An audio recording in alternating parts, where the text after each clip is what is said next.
시장을 이기는 전략 체크해 보겠습니다. 오늘은 하이투자증권 투자솔루션부 이동근 차장 나오셨습니다. 안녕하세요. 예, 통상 국내 증시 보면요, 그 명절 같은 연휴가 있으면 그 전에는 하락했다가 연휴 끝나면 상승했었잖아요. 근데 이번에는 그 전에도 상승, 이후에도 상승 그런 식으로 좀 가닥을 잡고 있는데 여기에서 추가적으로 더 탄력적으로 갈 수 있을까요? 사실 이제 어제 뭐 상승에 대해서 조금 뭐 저도 사실 예상을 좀 못했던 부분들이 있고요. 뭐 연휴 동안에 걱정이 많으셨던 그런 투자자들께서 많으실 거예요. 사실은 트럼프 대통령이 뭐 이제 코로나19 확진 이슈가 나오면서 사실 이게 굉장히 또 시장에 악재로 작용하는 것이 아니냐라고 생각들을 했는데, 사실 이 부분이 어떻게 보면은 연휴로 인해서 좀 희석된 부분이 있어요, 악재가. 그리고 여기에다가 나스닥 선물이 상승을 하고, 그리고 이제 무엇보다도 지금 시장은 이미 그 미국 대선에 대한 불확실성보다도 그 이후를 보고 있다. 저는 이렇게 말씀드릴 수 있을 것 같아요. 그 이후에 뭔가 강력한 경기 부양책이 나올 것이다. 누가 대통령이 되든 간에. 이 부분에 시장은 좀 집중을 하는 것이 아닌가라는 생각이 들고요.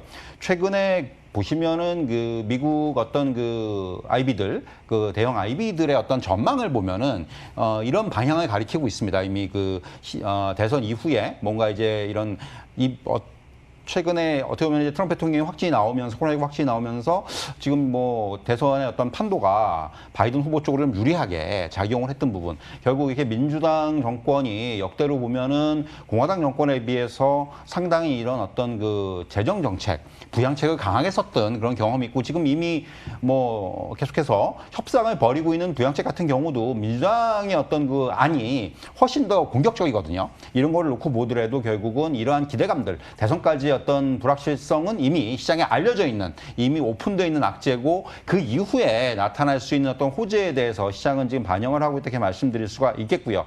어제 같은 경우 이제 우리 시장의 가장 또 특징적인 부분 중에 하나는 역시 환율이라고 할 수가 있겠죠. 어제 이제 환율이 원달러 환율이 1160원 선까지 왔고, 오늘은 1160원 깨졌습니다. 1150원대로 밀려나면서 어떻게 보면 이거는 상당히 외국인들의 매수를 다시 불러일으킬 수 있는 강력한 유인으로 작용을 한다는 것이 어떻게 보면은 시장에는 또 하나의 호재가 될 수가 있겠고요. 결국 저는 이제 큰 틀에서 봤을 때 어제 시장이 큰 폭의 반등을 해주면서 악재 영향력을 최소화했다는 부분, 그리고 무엇보다도 시장의 흐름 자체가 깨지지 않고 유지가 된다는 어떤 상승의 추세가 유지가 되고 있다는 부분이 긍정적이고요. 다만 아직까지 불확실성은 완전히 없어진 게 아니고 남아있는 상황이라고 할 수가 있겠고, 경기라든가 정책 방향, 그리고 확인에 대한 변수들도 많고요. 그리고 이번 주에는 옵션 만기가 또 앞두고 있습니다. 그렇기 때문에 이런 부분에 대해서를 생각을 한다면은 지금 시장에서 너무 지나치게 지수에 대해서 매팅을 하기보다는 저는 여전히 종목 중심으로 좀 접근할 필요가 있다. 오늘 같은 경우 이제 대형 IT주들이 반등을 해주고 있는데, 이렇게 좀 시장의 흐름들이 이렇게 돌아가면서 상승을 해주고 있다는 것이 이런 종목에 대한 어떤 시각이 지금은 조금 더 필요하다. 이렇게 좀 말씀드릴 수가 있을 것 같아요. 예, 우리 시장은 이미 미국의 11월 초에 예정돼 있는 그 대선 이후를 바라보면서 지금까지 뛰어왔다라는 부분 말씀 주셨지만, 이제 앞으로는 종목 장세를 대비해야 된다라고 하셨잖아요. 그러니까 10월 한 달간 어떤 변수가 시장에 영향을 미칠지 이거부터 좀 체크해 주시죠. 뭐 이제 당장 눈앞에 있는 것은 시장에서 좀 긍정적으로 반영을 하고 있지만은 추가 부양책이죠. 미국의 일단 추가 부양책인데, 어제 뭐 이제 펠로시 하원 의장하고 무르신 재무장관이 1시간 동안 전화 통화하면서 여기에 이제 제롬 파월 연준 의장까지 또 이제 불러들여가지고, 그러니까 지금 뭐 미국 그 경제를 지금 좌우할 수 있는 이런 인물들이 뭔가 큰 틀에서의 그 접근은 된 것 같아요. 그런데 이제 세부적인 내용들의 합의가 조금은 뭐 이어질 수 있을 것으로 보여지고, 결국 타결이 결정될 때까지는 불확실성은 남아있지만은 말씀드린 대로 방향은 지금 타결 쪽으로 조금 더 가까워진 것이 아닌가라는 생각이 들고요. 그리고 이제 무엇보다도 지금 3분기 어닝 시즌에 대한 또 생각을 안 할 수가 없을 것 같습니다. 예. 사실 지금 그동안의 어떤 유동성이라든가 경기 기대라든가 이런 부분들이 시장을 이끌어 왔다면은 이제는 좀 실적을 봐야 되는 그런 타이밍이 됐다는 거죠. 대외 불확실성에도 불구하고 우리나라 내부적으로 봤을 때는 기업들의 실적 회복 추세가 이어지고 있다는 것이 굉장히 저는 긍정적으로 받아들일 수 있을 것으로 보여지고요. 그러니까 실적 컨센서스를 보면은 한 8월 정도부터 바닥을 다지고 반등을 보이고 있는 만큼 펀더멘털의 개선 양상이 추가적인 시장 상승의 어떤 요인으로 작용할 수가 있을 것으로 전망이 되고요. 결국 지금 앞에서도 말씀드렸지만은 그 미 대선 이후에 저는 이 전략이 10월장에 굉장히 중요한 그런 어떤 그 이슈가 될 것으로 보여집니다.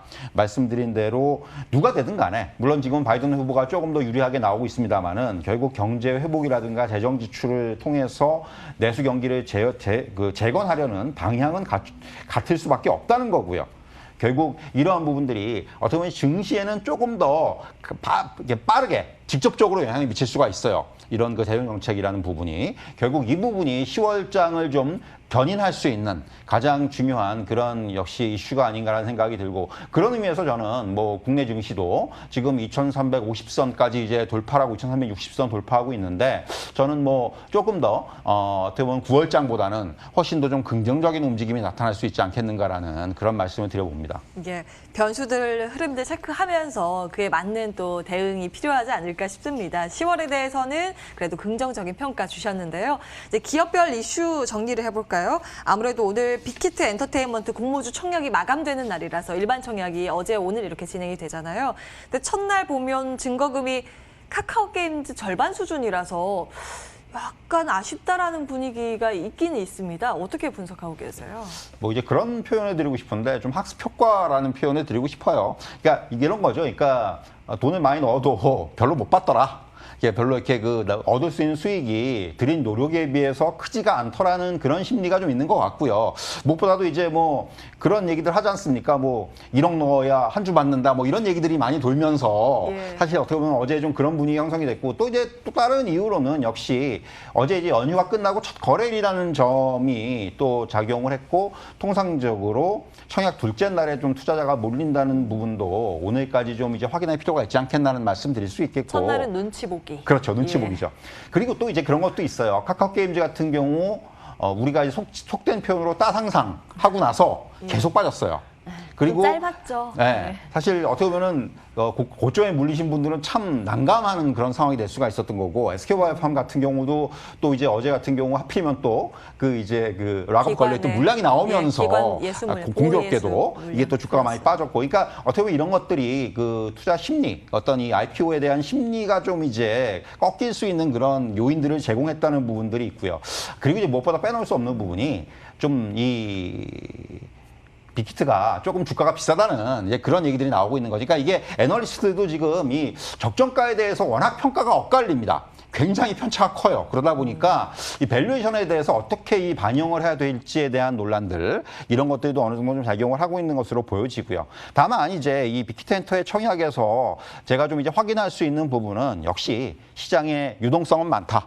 지금 역시 드림 시장에서 대기하고 있는 자금은 많다는 부분, 결국 이러한 유동성들이 어떤 시장의 버팀목 역할을 해줄 수 있다는 부분은 상당히 긍정적이라고 평가할 수가 있겠고, 다만 이제 엔터테인먼트 업종을 놓고 보면 어제 좀 주가가 빠졌는데 일단 빅히트 상장으로 인해서 엔터테인먼트 업종의 밸류에이션 재평가가 나올 수 있다는 부분은 상당히 긍정적이에요. 다만 최근에 한 3개월 정도 봤을 때 주요 SM이라든가 YG라든가 JYP라든가 이런 주요 엔터테인먼트 회사들이 평균적으로 한 70% 정도 올랐습니다. 주가가 좀 어느 정도 반영이 좀 했다는 거죠. 그래서 결국 추가적으로 이익이 더 확대될 수 있는지 여부, 이런 부분들이 향후에는 이런 그 엔터테인먼트 업종에 있어서 굉장히 중요한 어떤 추가 상승의 잣대가 되지 않겠는가, 이렇게 말씀드릴 수 있을 것 같습니다. 예. 자, 이어서 시장의 관심은 아무래도 이제 내일 실적 발표가 예고되고 있는 삼성전자, LG전자 이쪽이지 않을까 싶은데요. 지금 삼성전자가 다시 한번 강한 상승세를 시현하기도 하고 있어서 이 부분도 점검해 주실까요? 오늘 삼성전자도 오르고 있고 LG전자도 오르고 있고 오늘 IT 대형주들의 강세가 좀 나타나고 있는데, 역시 이제 코로나19 장기화 국면에서 삼성전자 같은 경우 3분기 영업이익이 11조 원에 달할 것이다라는 이제 전망들 점점 높아지고 있어요. 10조 원 돌파해서 이제 11조 원까지 업사이드가 되고 있는데, 여기 LG전자 같은 경우도 원래 하반기가 좀 비수기였는데 이번에는 하반기에 상반기보다 오히려 실적이 좋을 것이다라는 전망들이 나오고 있죠. 뭐 이제 이 반도체 같은 경우 삼성전자는 이제 당초 우려보다 호조를 보이고 있고, 또 모바일 부분도 서프라이즈가 나올 것이다. 또 이런 뭐 전망들이 굉장히 지금 긍정적으로 작용을 하고 있고 여기에 이제 현대차 같은 경우도 기아차와의 어떤 합산 미국 시장 점유율이 8.9% 이게 9년 만에 최고치거든요. 거의 최고치. 그렇죠. 예. 과거 2011년도에 한 11%까지 나온 게 제가 알고 있는 고점인데 거기에 버금갈 정도의 점유율이 나타나고 있다는 부분들. 그리고 이제 무엇보다도 코로나19 상황에서 다른 그 완성차 업체들과는 좀 차별화되는 실적 흐름들이 나오면서 이번에 1조 이상 영업이익이 나올 것이다. 뭐 이런 부분들, 이런 기대감들이 어떻게 보면 좀 시장에는 굉장히 긍정적으로 작용을 할 수가 있을 겁니다. 무엇보다도 시장의 분위기가 성장주 일변도에서 이제는 실적주라든가 경기 민감주 쪽으로 다변화되고 있어요. 이런 쪽에서 어떻게 보면 삼성전자, 뭐 LG전자, 현대차 같은 종목들은 성장과 실적의 요인들을 모두 충족시켜줄 수 있다는 측면에서 굉장히 긍정적이고요. 뭐 특히 이제 최근에 개인 일변도의 시장에서 외국인이라든가 기관의 어떤 시장 주도력이 조금씩 회복이 되는 또 그런 추세에 있기 때문에 결국 이러한 대형주들의 영향력이 조금은 부각될 수 있지 않겠는가 저는 그렇게 볼 수 있을 것 같습니다. 네, 이제 시장은 실적에 관심을 맞추고 있는 상황인데 저희가 한 20초 정도 드릴 수 있을 것 같아요. 궁금한 게 현대차 많이 올랐잖아요. 더 갈 수 있을까? 지금 사는 것도 늦지 않을까라는. 현대차는 저는 이렇게 뭐 따라 산다는 표현보다는 눌림목이 나오지 않습니까? 이런 눌림목이라든가 쉬어가는 자리가 나올 때 그때 좀 접근하는 전략이 필요하다. 지금 차트에 보시면 알겠지만 중간중간에 눌림목을 주면서 가고 있어요. 예. 이런 눌림목에서의 매수세 저는 좀 권해드리고 싶습니다. 지금보다는 좀 더 빠지는 때는 매수의 매력도가 또 남아있다. 현대차까지 정리해봤습니다. 하이투자증권 투자솔루션부 이동근 차장과 함께했고요. 출발마켓온 2부도 여기에서 인사드리겠습니다. 함께해주신 여러분 고맙습니다.